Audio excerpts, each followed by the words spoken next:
I'm super proud of the fact that that's a stamp. That moment, that album that we did, the Reclaim the Throne album, is like a stamp in the Irish industry where the industry changed. I'm proud of the fact that people still listen to it. I'm proud of the fact we did what we did. We went out and did the album. You know, pure balls of it. Like the way that the lads progressed and, you know, built upon, you know, the songs and the sound that they were building at the time. I view that era as it's a game changer in the music industry in Ireland. And when I say that, I mean the amount of bands that this band has influenced in the country. And, you know, as with a lot of, you know, bands around the world who are kind of the people who do something first, doesn't mean that that band ends up becoming the biggest band because whatever reasons, whatever. But I love the fact that that's the moment where Irish bands went, we don't have to wait our fucking turn to be the biggest band or be the best band. We don't have to only write death metal music and black metal music. We don't have to have shitty production quality, or we'll say shitty is maybe the wrong word, underground production quality. We can go all in. We can stand alongside the other bands internationally and stuff like that. And Irish metal bands can do something globally. So that it feels good, you know, to have that stamp on the industry.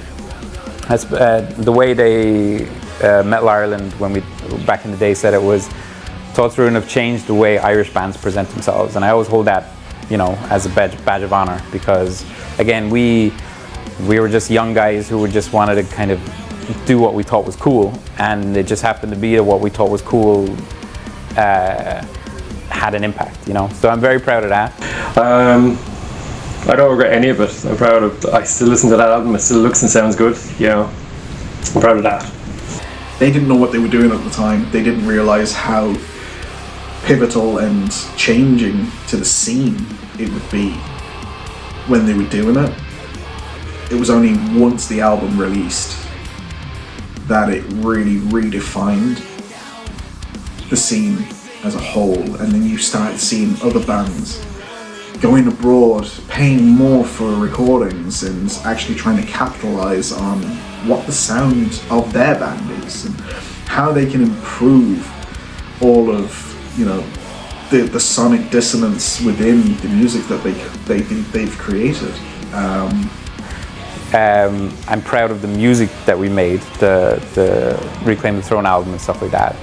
So yeah, I think overall it's like we could have done more, but I'm proud that we had that impact on the Irish music industry. Well, the metal side of the music industry. I don't think the mainstream part of the music industry know we exist. So those times, I'm sure, were a great bonding experience for the guys, and you know, it just kills me that as a 15-year-old back in 2005 that I was not a part of it.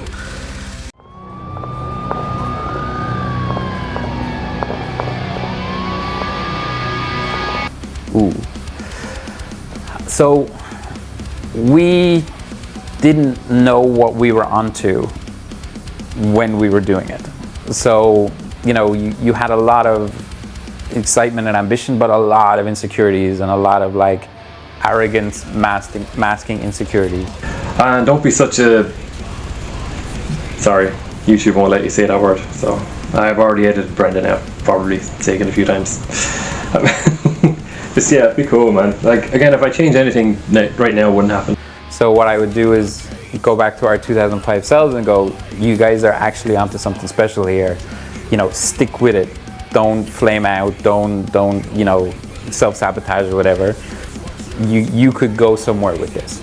And you know, especially now, you know, 20 years later, or yeah, 20 years later, having developed artists and having been on the business and production and management side of things, there was something special there, and we just didn't realize it. Like, I understand, you know, things can get a bit heated between band members when you're kind of stuck together the whole time and you don't really have any kind of personal space and that sort of thing. I would have chosen my battles. That's what I would have said, because Anyone that was around us, there was a lot of tension. I don't know why though. But it fueled the band, right? Never a dull moment. So, but also the irony is that if somebody like me came to me in 2005 and gave me this advice, I probably wouldn't fucking listen anyway because I was an arrogant little shit. But that's the advice, is like, you guys are actually onto something special here. So go all in and stick with it and don't flame out. So live and learn.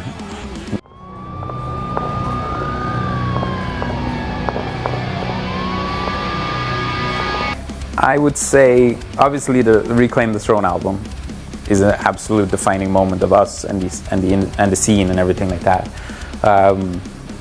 That's a big one. And then those live shows when we came back from France and we were kind of at our peak. That's what I want us to be remembered by. The fact that we had the balls to go and do that album and have that as a defining moment of the Irish music scene, and those absolutely so fun, ferocious live shows for those couple of years, those I think are the most powerful things to be remembered by. And that we didn't give a fuck and we just did it. That's, I think, the defining Thoughts of Ruin legacy.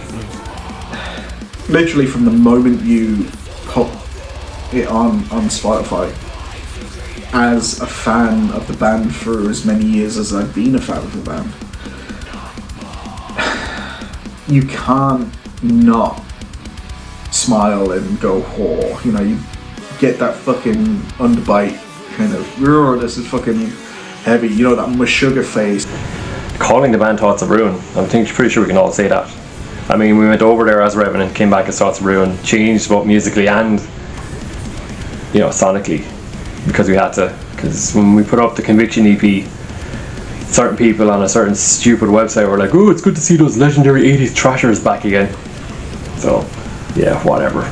So we knew we'd be changing the name, and the name is cool, I love it. And all of that, like, once you hear that shit and you just want to fucking party, you just want to go hard as hell, and you really want to push everything that you've done up to that point in time musically to the absolute fucking limit. So that's why Thoughts of Ruin is special, because they took everything that was in a scene that was starting to slightly decay and revitalized it. They pushed the boundaries, and, you know, they sacrificed a lot to make the album what it is to this day.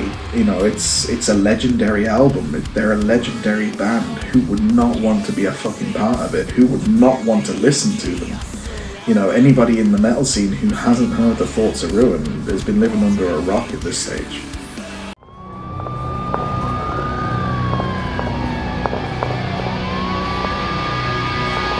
Yes.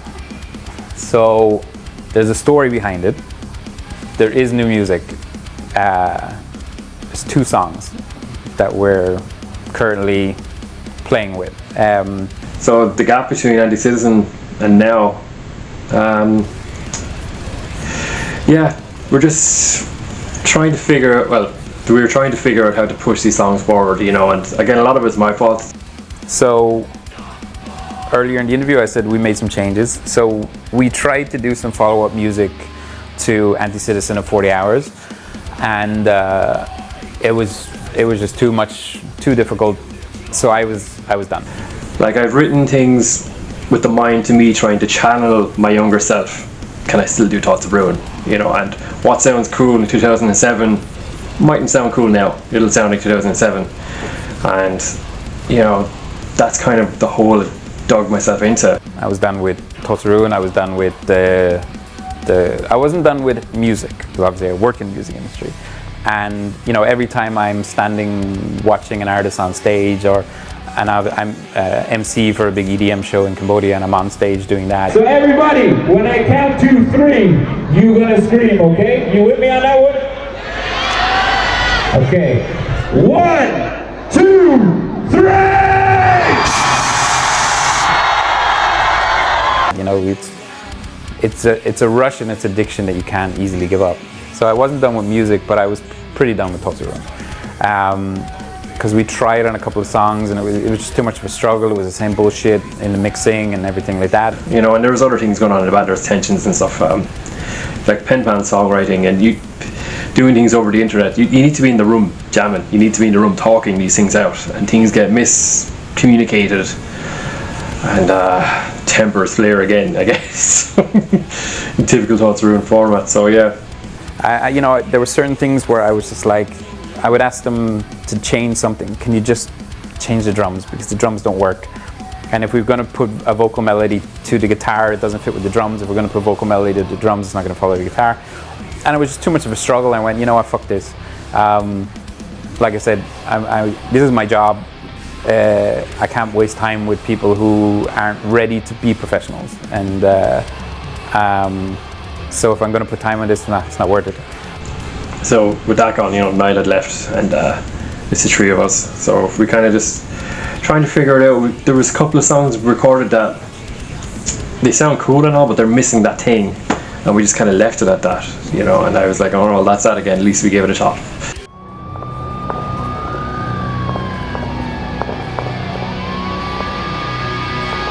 My girlfriend in Cambodia, who's a pop star here, I know I sold out.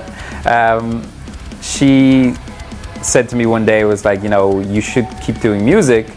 Why don't you just get some musicians in Cambodia or in Vietnam or one of these places and have them as session musicians, because then they have to do what you ask, and do it yourself. And I thought about it and I said, it's not fair to the guys in the band to do it that way. But I decided, you know what, I've been saying, I think you should do this, I think you should do this, I think we should change this, and I was much more involved in the song structure, which I'd never been before.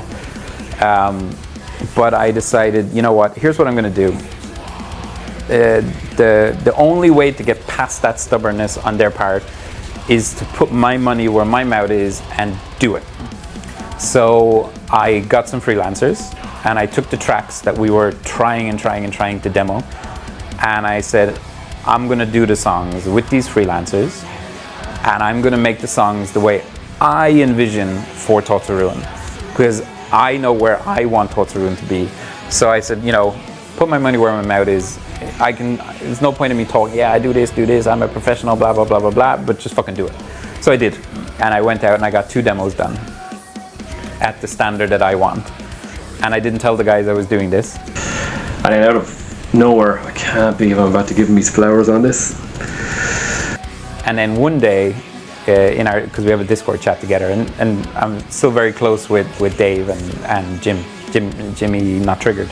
And I just dropped it in, one of the songs, I just dropped it into the Discord chat and said nothing else. Brendan sends us new versions of those songs. He'd gotten all the files, sent them to a producer who rearranged them and did, you know, things I never thought of, even drum wise. There you go, listen to this. And we're like, and they were like, what the fuck is this? I was like, just listen to it. And they were fucking blown away. And then I dropped the other song into it, and they were fucking blown away. And they were, what the fuck is this? And I said, this is what Thoughts of Ruin is supposed to be. And this is what I want Thoughts of Ruin to be. Oh fuck, you know, and that's after reigniting our interest in it again, because now I wasn't thinking of what does Thoughts of Ruin sound like now. I'm thinking of what does the old me sound like, you know, now, whereas I should have been just writing songs, just, you know, songs that I want to hear. And so we talked about it, and I said, look, here's what I did, and I said, you know, I have no intention of, like, you know, doing this alone. This is what I want for the band. This is where I want the band to be, and I want it to be with you guys. But I needed to put my money where my mouth is, and so I did.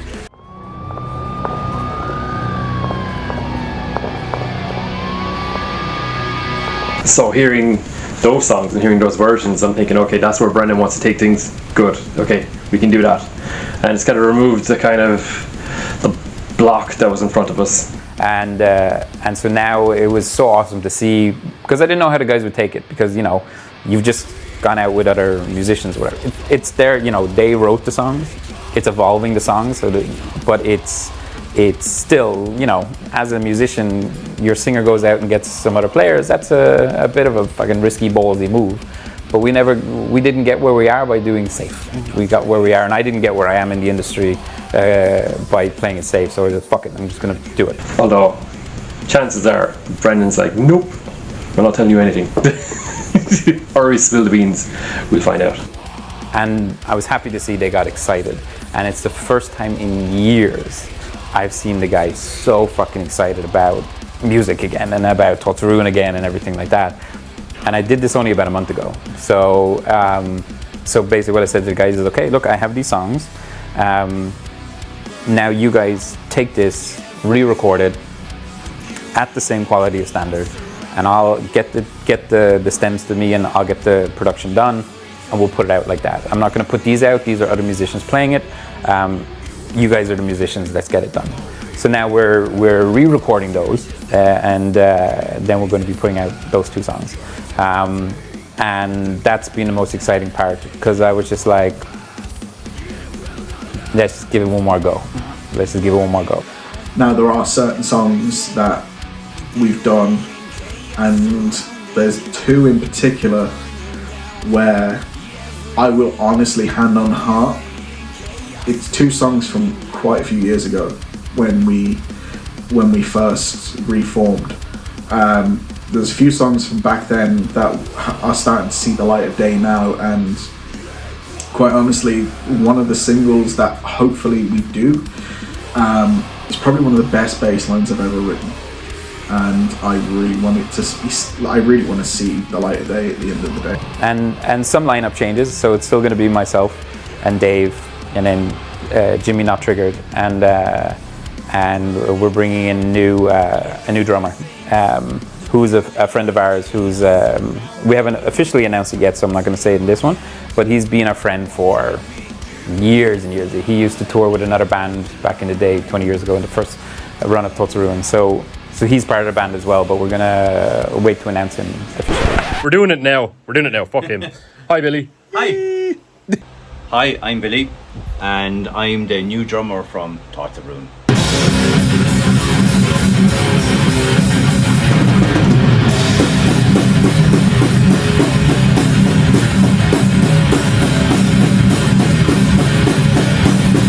Jeez, I've known Dave, man, many years ago. There's 2 gigs that really stood out, and we're playing in Clonmel, a place called Piper. And I had a band called, I think it was Incision, or could have been Scarred, one of those bands anyway. And I remember the boys were playing, I think they were playing before us, or could have been after, I can't remember. Oh man, I remember they were heavy as fuck. Fucking hell, I never heard anything like that. I thought we were heavy. Next thing the boys were playing, we're like, fuck, okay, we're like rock compared to these guys.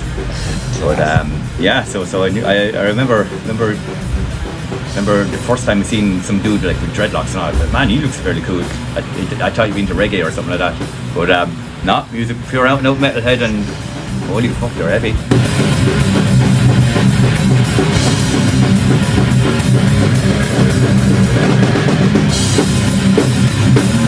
I remember the first Scarred gig that we had.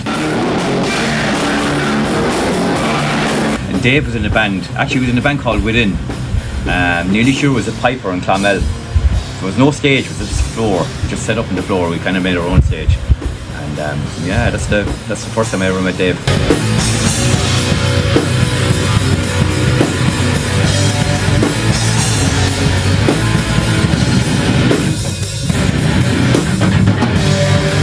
We Claimed the Throne when that came out. Holy shit, I was blown away. I never heard a local band with an album that was so polished. The first song I heard from that was a song called God Complex. I think the producer, Cal, I think he sang a bit on that as well. Holy shit, I never heard of it. Like, I didn't think it was possible for a local band to have an album so polished. I thought it was all, like, you had to be like from America and have loads of money to be able to have a polished album like that. But yeah, pretty cool it was.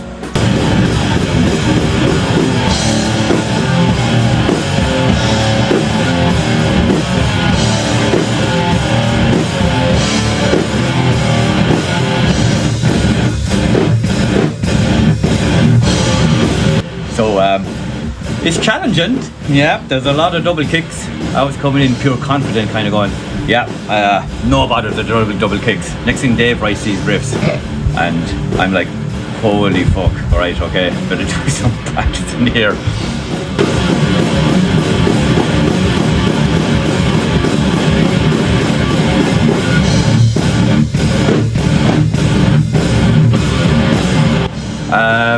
I actually would really love to start playing live. I just like, I just love the buzz of playing live. Maybe you never know, we might play, maybe like, even if we started like Templemore Metal Fest, wouldn't that be so cool? Just to start it off playing live.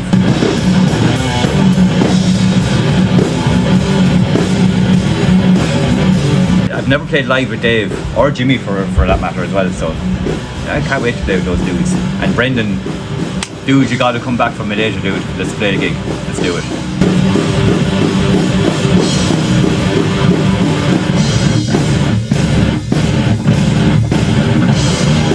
Stay where you are, Brendan. You're a cunt today. I fucking hate you. He's not Malaysia. It's Asia or something. Brendan, you're a cunt. Stay where you are. So it'll be a new drummer, along then with myself and Dave, original members, and Jimmy, who came in on the last songs. So yeah, fuck it, go all in, take risks. That's what I can say. It's not a simple case of, oh, should we just need to rehash everything we did back in 2008? Let's build on that. Let's fucking power through all of that. Let's fucking make this thing our bitch and go global with it.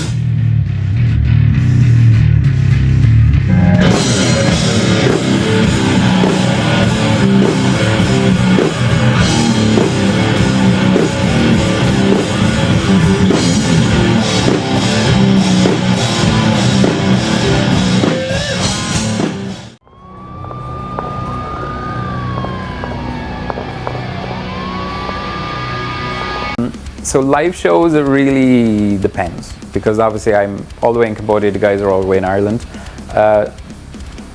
I, again, only want to do stuff if we do it right. But I have a bucket list item that I haven't done yet in my life, and I don't like to be somebody who doesn't achieve bucket list items. You know, I've traveled all over the world and I've done all the crazy shit that I ever wanted to do and then kept adding to it. But there's one goal that I had in my mind since way back when we were doing the Thoughts Ruin stuff was I wanted to play a big music festival. Like, we've done the smaller music festivals, whatever, but I want to do a big music festival, like one of the big mainland European music festivals, and we've never done that. So that's on my bucket list. And the biggest dream, and this one might not even be possible, but my dream is to stand on stage in front of a crowd that's bigger than my hometown, bigger than our hometown. Because how fucking cool would it be where you're from this small town in Ireland and then you end up standing on a stage in front of more people than even live in the town you grew up in. And I think that's not a small ambition, but that's what I would love to do. So I've said to the guys in the band, I said, look, we can get these songs out, and then we can get working on more songs. And the guys are very excited now, so they keep sending me new songs. What about this one? What about this one? Get the songs the 2 songs done first. But I love that they're excited again. That's really, really meaningful. But I've told them, like, look, if we're gonna do this, we have to do it professionally. We have to do it at, like, if you guys or if anybody in the band just wants to kind of release something so they can play in their local pub, it's not for me. If we're gonna do this, we're gonna do this right. And I have a goal of getting on European music festivals. We need to be at that standard. So even though that may never happen, I want them going into releasing this music, and I want them going into this thinking that's where we could be. And if they go into it thinking like that, as we say, you know, it's a very cliche phrase, aim high and you can never fall too low. So that's what I've said to them. So if we continue to do stuff, great. If we can get on some European shows, that'd be great. Obviously, having worked in the industry, the connections to these festivals exist through me and my company. But I'm not going to pitch us for a show that we're not ready for. So, but that's the goal. I'm not interested in doing small little local shows. No offense to anybody. But it cost me over $1,000 to fly back to Ireland. and plus everything else. So plus time of work and everything. So it has to be worthwhile, and in order for it to be worthwhile, it has to be a big show. So that's the goal. It might sound completely fucking delusional, but I didn't. There's no point in, after 20 plus years in the industry, now stopping being delusional. It's kind of my thing. So yeah.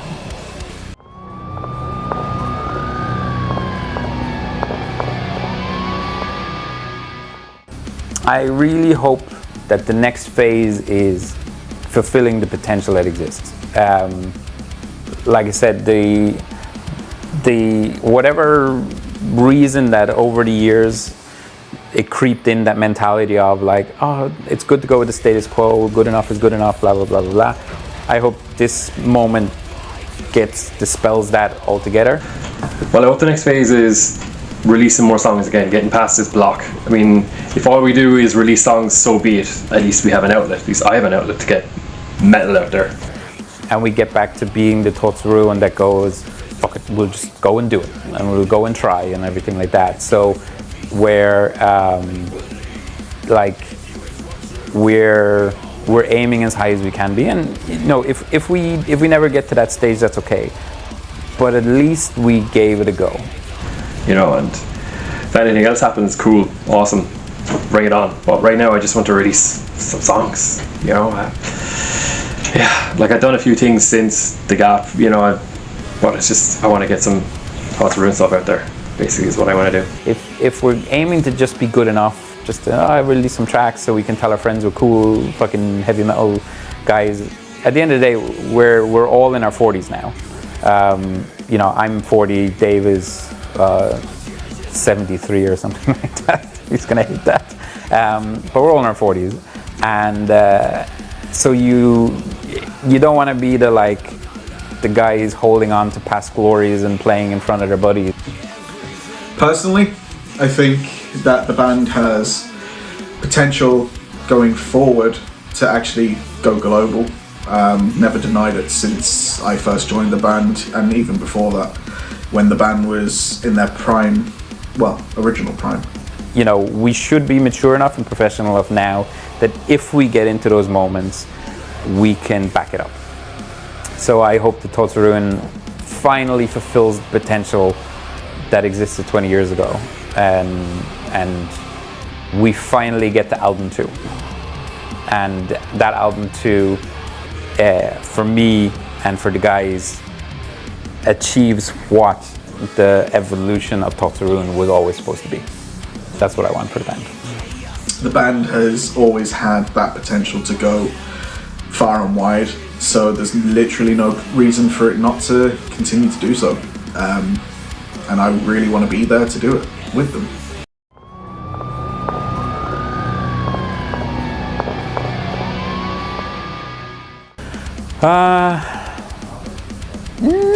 I don't think it's as with everything with Thoughts of Ruin, it's never planned.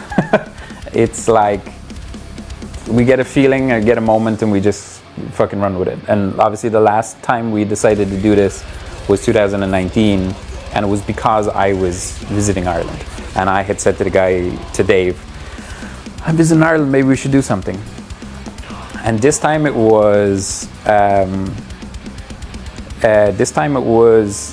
like I said, you know, I was sitting at home and I, you know, had some time on my hands, and I went, okay, I'm going to give it just one more go about making the sound that I want, and so on and so forth, and it just clicked.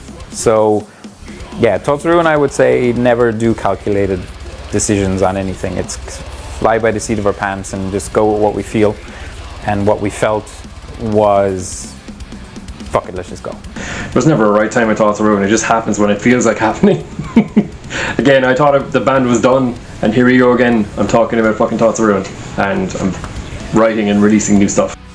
I just, yeah, no, we need to tour the world, we need to fucking play, we need to release albums, we need to tour, we need fucking everything. There's just so many things that this band can do, and there's so many ways we can capitalize on everything that we do. It'd just be a shame that if we didn't do it, and then we look back on it in 10 years time and say, what the fuck did we do with those years? We had so much potential to go places and do all of these things and see all of these places, and it'd just be a crying shame if we didn't do it, if we didn't capitalize on it. Yeah, there's no plan. There's no calculated timing, there's no anything like that. It's like Thoughts of Ruin just does the chaos, as always, the controlled chaos. So that's why it's a good time, because who knows what the time is, just fucking do it. And hopefully there's no fucking COVID this time to block it happening. So yeah. We just follow it. That's basically the rule that's always happened with Thoughts of Ruin. Just follow where it's going and we'll see.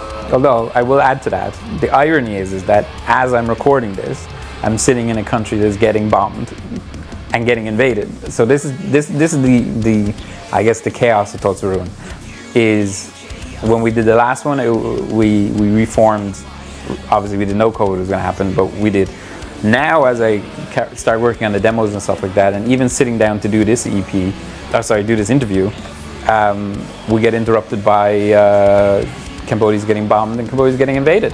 And I'm sitting here doing a music interview. So that's the chaos of the world, and that's the chaos of Thoughts of Ruin. And I guess in a way, Thoughts of Ruin is an encapsulating of the chaos of the world, the universe, or whatever.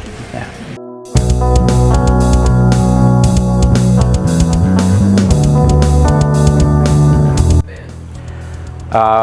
For the guys that stuck around, man, you have no idea how meaningful that is. You know, that people still remember a couple of, like, a group of young Irish lads from 20 years ago. Like that, to me, that's crazy. There's no adequate words to describe how meaningful that is, because it's special. You know, it's really, really special. Well, for the old fans, thanks for listening. Shout out to Rory, fucking legend. Get my side! And thanks for still paying attention. Oh, and Stephen Lindsay as well, Iron Parasite. He's always been nice to us. That's cool. Yeah, just thanks for listening all these years. You know, it's awesome. To everybody who has followed Thoughts of Ruin since the very inception of the band, all I can say is be prepared for what comes next, because you ain't gonna realize what's hit you in the face until it does. I appreciate you welcoming me into the band. I appreciate you allowing me to, you know, and accepting the way that I play and the way that I've kind of changed the band in some aspects, I guess. I'm very positive for the future, and I'm very positive that every single one of you is going to lose your fucking mind. And then for the new fans, you don't know what you're in for, because we don't know what we're in for. And it's just like whatever we do next in Thoughts of Ruin, it's gonna be done the right way, and it's gonna be done at a standard that is worth the wait, and that we can firmly say this is what we want to put out to the world. And for new listeners, welcome. Hopefully you'll enjoy the next songs that are coming, and hopefully we'll do more songs in less time. I mean, it's gone a bit toolish here, like, you know. So that's it. Anybody who's coming across Thoughts of Ruin now, go listen to the back catalogue, go listen to everything. It's all on Spotify, it's all on Apple Music. I'm pretty sure it's on whatever the other streaming apps are. It's on YouTube. Get that shit into your fucking heads. Listen to the decadent sounds, listen to the music, because we're coming for you. Welcome to Thoughts of Ruin. Thanks for taking this trip down memory lane with us. Hear me ramble. Chances are the other lads done a bigger ramble than I have, as well as Jimmy. But yeah, stay tuned, listen to the next stuff. Thanks again. So yeah, my message to everybody is, for those, thank you for sticking around, and for the new ones, if we can pull this off, cliche as it is, you haven't seen anything yet. Suck my balls, Brendan. Fuck you. Okay, and that's a wrap. Cool, man.